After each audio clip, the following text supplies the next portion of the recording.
Hello, I'm Tom Gerhardt, Executive Director at Dakota Media Access, and I'm joined today by Bismarck Public Schools Superintendent, Dr. Jeff Fastnacht. Thanks for letting me join you today, Tom. So happy that you're here, and we wanted to talk about the proposed 2026 bond referendum that'll go before voters June 9th, and I thought, what a great opportunity to get people informed and educated so they know how they want to vote when they head to the polls June 9th. So I appreciate you being here. Probably a lot of us have seen things on social media. I know you've done a couple of, or more than a couple, multiple public appearances, whether at a coffee shop or other areas. But give us just a little bit of an overview before we go into some specific questions. Sure. I know one thing I've heard is, where did this come from? Why now for this bond? That's a great question. I get that commonly, and we try to start a presentation with that too. Like, how did we get to this point? Yeah. This is really a continuation of years of work for the district. They've had a long-range facility plan for years, different iterations of it, updated it, kind of brought it to the new every few years. So this last summer, that's what our school board asked us to do. They said, just update that. Let's get some community input. Let's make sure that we're hearing the voices out there. So through a set of community forums this last fall, and then go into schools, meeting with parents, meeting with staff. We just made sure we heard them. We made some changes to it, and then brought all the numbers, you might say the costs up to modern, what we think is modern costs now, even though those are changing almost daily anymore. But did that and brought that to the board in January to say, here's your new plan. And then that was put in front of them as like, okay, now what's the step forward? And that's led us to now this referendum discussion. I told you we shared a little bit of my history. I went to Wilmore in first and second grades, and I know that's one school you've used. I saw a video this morning. I told you that went way back to the 60s when the school opened, and it's just a case where things have fallen behind there, and it needs some updating. Yeah, Wilmore is a perfect example for us. So you can go to Pioneer, you can Myrie, some of the older classic schools that are gorgeous. They're beautiful architecturally. I love them. They just look great from the outside. But yeah, it isn't that they've been neglected. I think we've been taking good care of them, but it's like having a 50-year-old house or 70-year-old house. I mean, they just need some TLC now and then. And some of those systems that we're working and worrying about are, floors and paint. Those are easy, but when you get into heating and cooling systems, some of those get more complex, and that's been piling up for a while. And I did go to Pioneer as well, not to make this Tom Gerhardt trivia, but elevators are another thing in a couple of places that just accessibility is a huge thing. Right. If you look inside the plan, two of the big key issues, and you hit on the one, and I'll bring up the other, is just accessibility, and that is first and foremost elevators. You'll see, I was just down at Prairie Rose meeting with them. That school needs an elevator, Pioneer, and Wilmore. And those are just all multi-level schools with no real modern way to transverse between all the floors. We heard some stories in the past where students have been carried upstairs at Wilmore. We've heard stories of just Prairie Rose today about moving classrooms to the main floor because a staff member has accessibility issues. So we just think that's really important in 2026 to have a way to move between the floors. And the other one is just bathrooms, accessible bathrooms. And that to us is not only an issue for our kids and making sure that our children can go to their neighborhood school and have an accessible bathroom if they have accessibility issues, but it's also for the moms and dads and grandpas that go to school and want to visit, they want to go to lunch, they want to go to a play. They should have a restroom that accommodates them. And more, we have adults that have those issues that are coming to our schools. I think, too, and maybe people know this, maybe not, but public school district, you have a responsibility to take every student. Absolutely. We don't get to say no, and honestly, I'm glad we don't get to say no. Yeah. I love the challenge of making sure we can help every kid, every family. I love that challenge of giving my life to be an educator in a public school. So I like that, but with that comes unique challenges. I mean, I think if you went back to times where my grandfather went to school, kids with unique special needs or accessibility issues, maybe didn't go to school. They were somewhere else, right? And I think the beauty of our modern public schools across the whole state of North Dakota is, no, you get to go to your school that's in your neighborhood. You get to go to your town school, and we should accommodate you to make sure we can bring you in and let you join the class with all the rest of the kids that you're in the neighborhood with, and that's a wonderful thing. It's a great thing. Just to go back, it just really hits me when you start thinking about the visual of somebody literally carrying a student upstairs. Up some stairs to get them to a second floor. Yeah, I have a staff member that works for me now that used to be a principal at Wilmore, and he talks about, I grabbed a kid and carried her upstairs to get her to the classroom and back down 2 sets of stairs to lunch and then back up to her classroom. And it's like, really? Really? How long ago was that? And that was modern history. I mean, that's only within the last 5-6 years. So, that's something we really believe we have to get addressed. Well, tell me more about some of the key parts of this proposed plan. Well, the first one is really deferred maintenance, all the stuff we talked about, kind of like easily, that pile of deferred maintenance. That falls into heating and cooling units, ventilation systems. Again, that just goes back to a school that was built in the 50s and 60s that they weren't designed with the same systems that we think of in a modern school to have fresh air return in those. So that's a focus area for us. Boilers, you might have seen just recently on social media, a great post about the 70-year-old boiler at BHS. Hey, that's great. We've kept that boiler running for 70 years. That's think about that. Yeah, exactly. That's a good thing for our team has been doing that. But even things 70 years old, they don't make the parts anymore. They just move on to something different. So we know we have to do some updates with those big, large mechanical systems and just things as easy as doors and windows to improve efficiency. Just making sure that those systems are in place. Fire alarm systems, fire suppression systems, updating those. Those are all kind of in that deferred maintenance bucket. Yeah, I don't think my dishwasher lasted 6 years. So I don't know if we can buy a fridge that lasts 10 years anymore. So 70 years is just mind-blowing. Tell me about the overall focus of the bond and then the work outlined. A little bit more about that. Yeah, I mean, I think once we get into, we kind of talked about the excess safety issue as far as students with bathrooms and elevators. I think we're also talking about just making sure one of the things is our students are safe. One of the other parts of the work is we call them line of sight offices.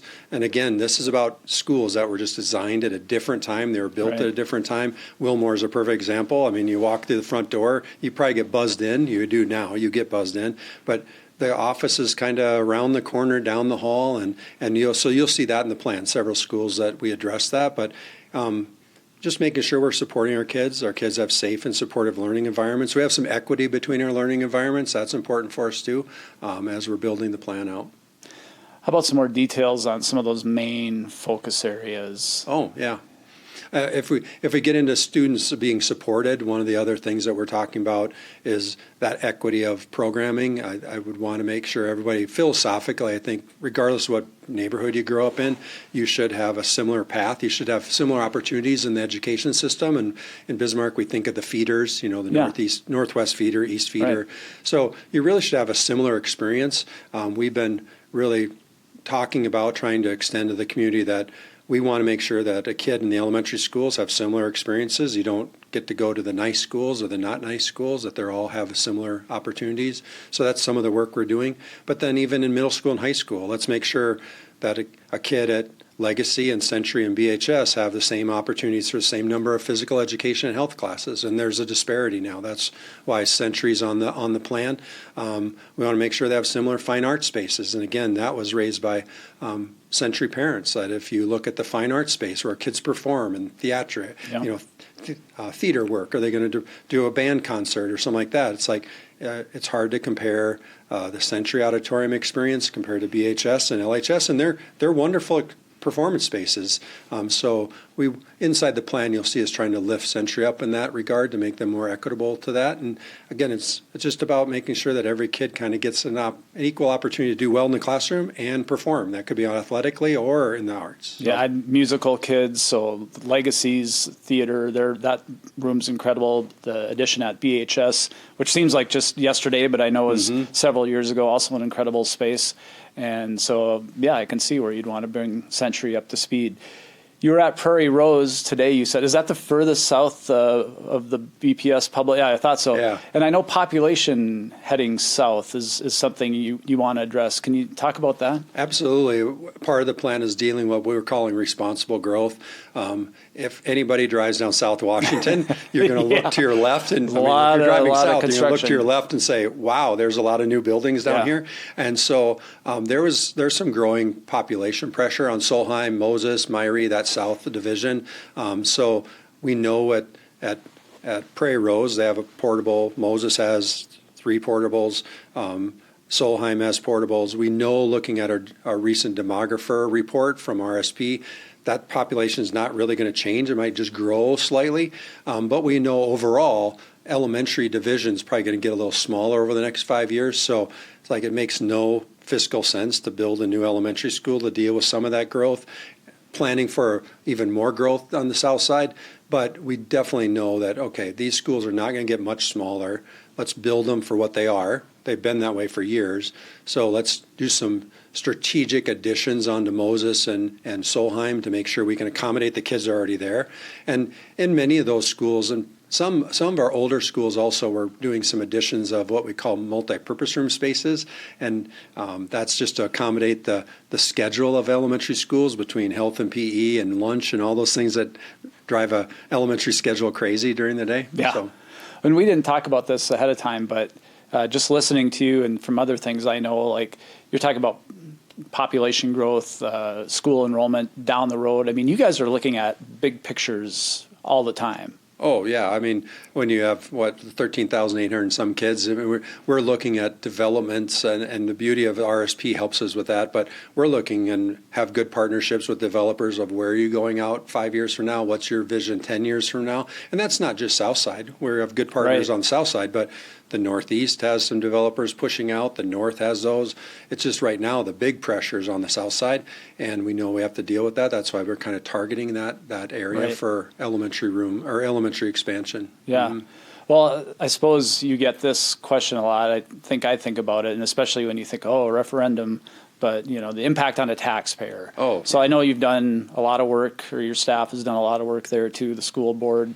What can you tell us about, let's just use me as an example, what kind of impact is this going to have on my taxes? Well, let's just begin by nobody wants to talk about paying more taxes. I'm sure either Tom or I don't want to do that either. So, I just to be respectful, I just want to be respectful that taxes are always a tough discussion, right? But it's always, to me, it's a value discussion. What are you getting for that tax? I mean, it doesn't matter if it's the fire department, police department, what am I getting for that benefit? Right. So we really prioritize the needs inside that long-range facility plan. Okay, what's the most important? That's what got us to what we proposed the board. We're going to deal with some of the low priority areas, which I can talk about a little more, but 127 million is kind of the big chunk of work that we need to move 20-year bond. 20 years. I didn't say that. I should have given that perspective, but 127 million. Okay. Right. 127 million over 20 years. What we're saying, calculation is, that's 10.84 mils. If you apply that to your home, if you look at the top of your tax statement, the big number on top that says what your true and full value of your house is, to make it simple, we just said for every $100,000 of true and full value, it's $4.07 a month. $4.07 a month per $100,000. Per $100,000. So $200,000 house, it's $814. Just keep doing the math, whatever the value of your home is. Right. I'm not very good at math, but I can even do that one. So I mean, that just to me, and I'm not trying to cozy up to this issue, but that seems pretty palatable. When we compare to other districts, and we've kind of, in our community presentations, we do share that with the audience, is here's 6 other Class 2A schools that have recently had to do referendums. Well, let's talk about a comparison. I see your graphic. Thanks. I was going to ask you that. Okay. I didn't know we brought that today, but perfect. You read my mind. But we do look at that because I think that we have the benefit of a wonderful community that's growing, thriving. I think the mayor talks about 1,000 new residents a year coming to Bismarck, right? Yeah. So we're getting bigger. The school's going to get bigger, but when you have that, you have a growing tax base every year. When you're talking about 127 million over 20 years, $4.07 per 100,000 of true and full, and then you compare it to Mandan, and I was in Mandan when we passed that. That's right. Okay, that's $9.92 and that was a 20-year bond as well. So consider twice as much as we're asking for in Bismarck. And then I point people to Valley City on the screen as well, because many people will say, well, let's go to the legislature and there's legacy fund money to do this for schools. And it's like that's been talked about at the legislature, but it's also been like that help hasn't come. They said this is a local issue. School buildings are local issues. So Valley City went back to their voters in last spring to say, we got to do this ourselves. And if you look at that tax impact, that's, I'm going to not get the number right, but I know for a $400,000 home in Valley City, that's about $1,200 a year tax impact. So when we talk about doing this work in Bismarck, again, I know people don't want to talk about new taxes. That's hard. But I think we can do a lot of good work for our schools and our community and our kids at a much easier impact per taxpayer than most of these schools can. And we're the largest public school district in the state. West Fargo is creeping up on us, but we still are number one, yes. How can we, I guess I've seen this on social media. I've had other people ask, and just kind of reading around knowing we were going to do this. A lot of people want to know, okay, let's say I'm going to support this. How do I know this isn't going to pop up again in 5-10 years? That's a great question. I've had that on several of the forums. I think people want to either look in the past, they look forward, like how do we stop this from happening again? And I think it takes good planning. Part of what I've been trying to articulate is some of the plan is not part of what we're asking voters to approve. If you look at our long-range plan, there's some work in what we call the green categories, the lower priority ones that I think there's about $13 million worth of work in there that we've said that's what we can now. Our normal expenditures $5 to $6 million a year in maintenance with our building fund and some general fund dollars. Okay, we can get on top of that problem. We can help continue to be good stewards of our facilities and our dollars so this doesn't become a problem 25 years from now. We're just coming to voters now because we have to get on top of the bigger problem, and that's what we're asking for support for. So I think we have a plan to stay on top of it, but I'll give you a little asterisk. Okay. I mean, I think this is like having a home plan. I mean, I save some money in case the washer goes out. I save some money in case the roof leaks, right? That's really good plan until Junior runs the car into a pole somewhere, and now it's like, oh, now I got to tap into that savings account to deal with something that's totally unexpected. I mean, for us, is there a lot of unexpecteds? There can be. I mean, I think we talked about one just recently at a school board meeting when a young man threw a shot put into a sprinkler. Yeah. That's tens of thousands of dollars of repair, and we're going to have to be replacing a gym floor or part of it. Totally unexpected, but it's something we have to be ready for because that's what changes good plans. So. Let's say, okay, I want to play devil's advocate for a minute. Let's say I'm not there yet, and maybe you've thought about this, but or maybe people have come up to you and said, like, I get it, but I can't support it yet. Like, what do you say to people that are still maybe uncertain or maybe against it at this point? I think first of all, what's your hesitancy? If it's tax and paying tax dollars, okay, we can talk about that, and we can talk about how we're trying to be fiscally conservative, not only in the past. I think this district's been fiscally conservative for a time. We're the lowest, really. Jamestown's under us, but if you look at the big schools, the big 2A schools with populations like Bismarck, we're the lowest taxing school district by far compared to the rest of them. So I think we've been very fiscally conservative in how we're putting that tax request on our taxpayers. So, okay, so now we're coming to you now. So let's talk about that. And again, we can go back to the slide to say we're doing this at a lesser tax impact than many schools are doing. So, okay, that's one argument. If it is the why, like why now, I probably would say, well, do you think these things need to be repaired, just like in your home? You have to replace the furnace, the boiler goes out, the washer and dryer. That boiler at BHS at some point is not going to serve our kids and our community. We can either do that in the dead of winter and have it, kind of go out on us, and then we're in critical, like where are we going to do school, or how are we going to do it with one boiler operation with no backup or a really cold day, or we deal with it now, and when we can deal with it, and ensure that we have a good learning environment for our kids. I don't think anybody wants to have a disruption in school during the dead of winter or really any time. I think families want us to have their kids during the workday and educate their kids and those things. So This is about just making sure we have the best environments for our kids. And I know I've been listening to a lot of the commission meetings since I started here at Dakota Media Access. One thing I know, things don't get cheaper either. No, that's a great point to bring up. I think I missed that point on hitting it on my slides, so you're really good. But yeah, absolutely. I think that's a point too. All this work has not got cheaper over time. The costs went up with this revision, and if we would wait 2 years, 4 years, I'm going to bet that the costs are not cheaper. They're going to be more expensive. So if this is work that we have to get done, just waiting doesn't help us. It just makes it a bigger problem in the future.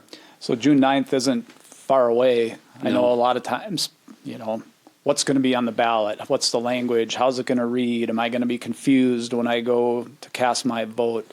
What can you tell us about that to maybe ease some of the anxiety there? I actually I was sharing recently a story because I ran a referendum in my years in Ellendale, and I had someone come out, and after they voted, they said, "I voted no, Jeff, because that was not the number you told me. You were fibbing to me, or you were lying to me," I think actually he said. And I said, "Well, help me understand." Well, of course, the language that I'm sharing, even for here, is about true and full value. $4.07 per 100,000 a true and full value. That's what commonly we know our house is worth. Right. The statute requires it in taxable value.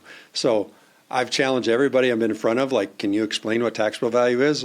Tom, can you tell me what the definition is? And most people don't have a clue what that is. Nope.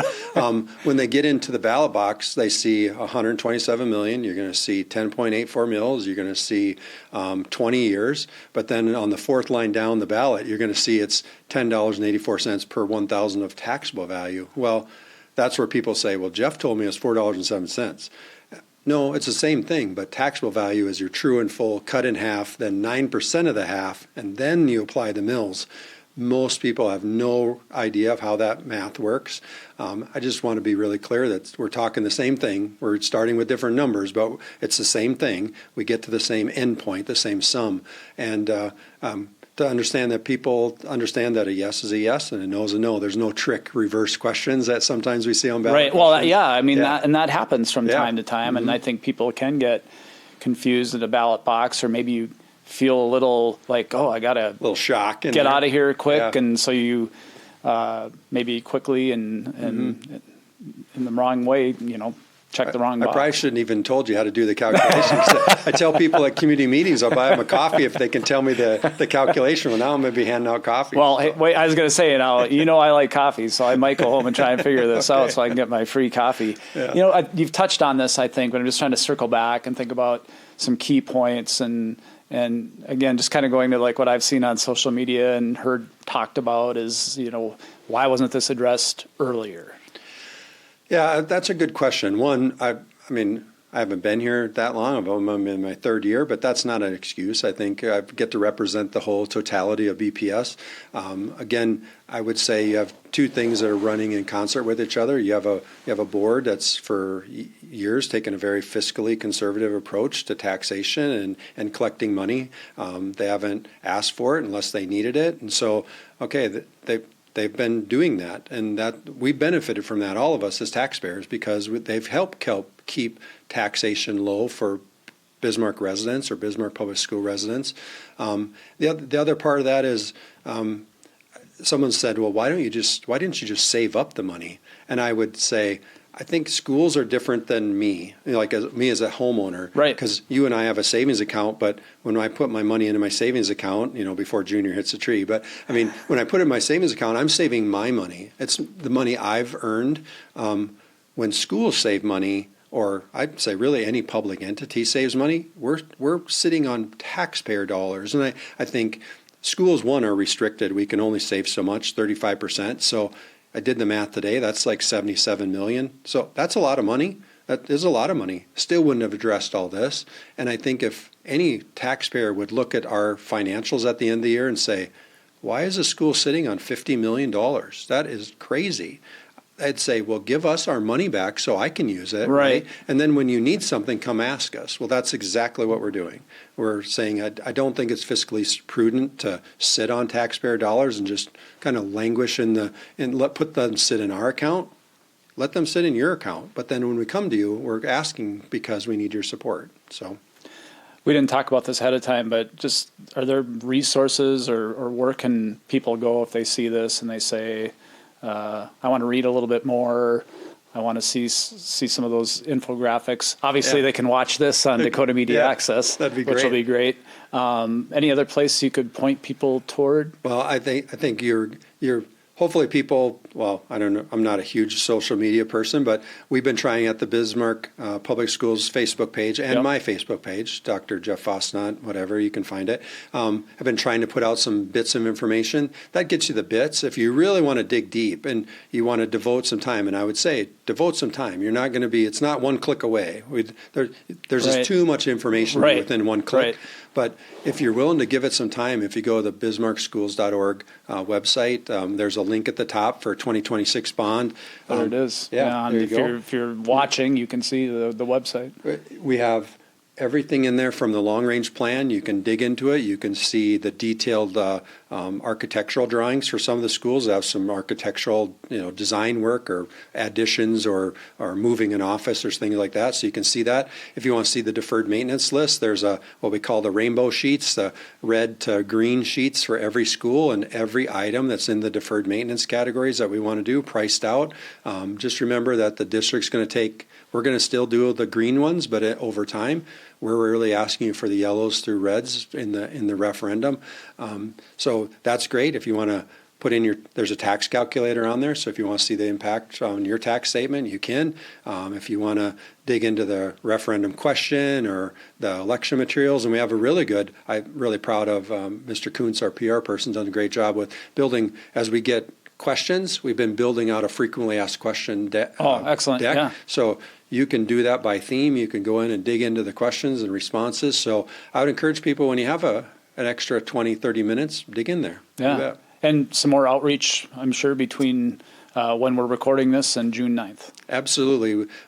I've probably done 60 presentations already in some way, shape, or form, so this is becoming a little old hat. But we were at Bismarck High last night at a community forum. We have a community forum tomorrow night at Simile, and this won't be live by that time. But in the future, I know we have a lot of the civic organizations, the Kiwanuses, the Rotaries, the Optimist Club, I know we're in front of. If you have a group, I mean, honestly, if anybody listening, if you have a group, a church group, a coffee group, a Woodturners group, I saw them on news the other night. But I mean, if you have any of those groups and you want to, please just call our main number, and my administrative assistant, Mrs. Estabrook, will schedule you in, and we'll get somebody there to talk to you. So, I mean, we're dedicating a lot of time and energy to just help inform people. My job is really not to get you to vote yes or vote no. It's just to get you informed and become an informed voter for June 9th. Yeah, that's really why we wanted to do this too. I just think it's so important to give people the context to an issue like this and an understanding so that they can make an informed vote. Yeah. Any final thoughts, anything you want to pass along just to summarize the conversation we've had? And I think these are all things that affect our children and our community. And it's not only about having accessible and safe and supported learning environments for our kids, but it's also for the adults that visit our schools. And that's during the school day or our performances. We want to make sure we accommodate visitors. But to some degree, it's about after school, too. I think having good schools that represent well, that allow our community to come in and use them for Girl Scouts, the Boy Scouts, the Rec League, and stuff like that. We're very busy. I mean, we're renting 130 hours of space a day to purposes like that. Yeah. So I take very personally that we are a community asset, and so we want to make sure that those assets in these neighborhoods are kind of up to the expectation. And so we revitalize those neighborhoods, because I think there's an opportunity for young families to go live back downtown. Let's go live in those older neighborhoods and get your family started and make our community better. So maybe that's not our role, but I think it is our role to some degree. Yeah. Well, Dr. Jeff Fastnacht, Superintendent of Bismarck Public Schools, thanks for joining us. Important conversation. June 9th, referendum for Bismarck Public Schools. It's a 20-year bond, $127 million, but please get out and vote June 9th. We just want to make sure that people get to the polls, and then your voice can be heard June 9th. Thank you for your time. Yeah, thanks for joining us.